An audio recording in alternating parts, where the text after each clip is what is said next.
இங்க தலைவரா உங்க அண்ணன் இல்லனா உங்க அண்ணிய காப்பாத்த முடியாதுங்கிற பயம் வந்துருச்சு. அதான் இப்படி வேக வேகமா பேசுறீங்க. ஐயா, குற்றவாளியா நிக்கிறது திருடினது பஞ்சாயத்து தலைவருடைய பொண்டாட்டி. இவர்கிட்ட இருந்து எப்படி நியாயமான தீர்ப்பு வரும்? கோயில் நகைய திருடினதா குற்றச்சாட்டு சுமத்திருக்க. அதை நிரூபிக்காம அவசரப்பட்டு அவங்கள குற்றவாளின்னு சொல்லக்கூடாது. அதனால வார்த்தையை அளந்து பேசுறது நல்லதுன்னு நினைக்கிறேன் புவனேஸ்வரி. பாத்தீங்கல்ல, இப்பவே இவரு தான் பொண்டாட்டிக்காக ஆதரவா பேச ஆரம்பிச்சிட்டார்.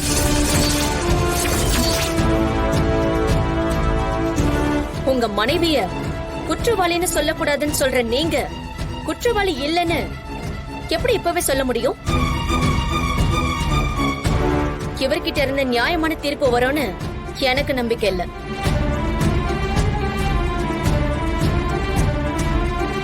என்னங்க, நான் பாட்டுக்கு பேசிட்டே இருக்கேன், நான் சொல்றது யாருக்குமே புரியலையா? ஆமாங்க, என் தங்கச்சி சொல்றதா சரி. இந்த வழக்குல இவர் தலைவரா இருந்து விசாரிக்கவே கூடாது. முடிவா இப்ப என்னமா சொல்ல வரீங்க? ரகுராம் விசாரிக்கிறது நாங்க ஏத்துக்க மாட்டோம். அவருக்கு பதிலா யார் வேணாலும் விசாரிக்கட்டும். அப்படி சொல்லாதீங்கம்மா. நீங்க பேசுறதெல்லாம் கேட்டு தலைவரே அமைதியா இருக்கிறதுனாலதான் நாங்களும் அமைதியா இருக்கோம். நாங்க பேசலன்றதுக்காக ஐயா குணத்தை சந்தேகப்படுறது தப்புமா?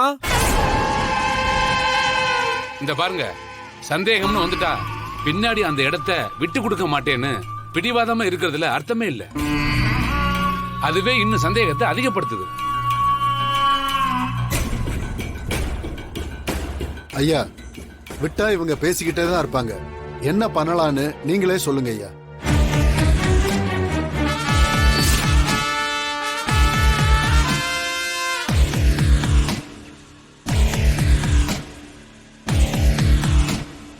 என்னதான் நேர்மையா விசாரணை பண்ணாலும், சாட்சி ஆதாரங்களோட என் மனசாட்சிக்கு உட்பட்டு தீர்ப்ப சொன்னாலும் சம்பந்தப்பட்டவங்க அந்த தீர்ப்ப முழு மனசோட ஏத்துக்க மாட்டாங்க.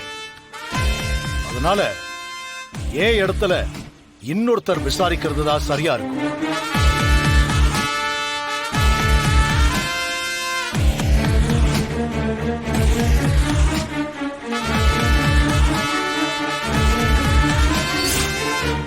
யாரு விசாரிக்கணும்னு நீங்களே சொல்லுங்க.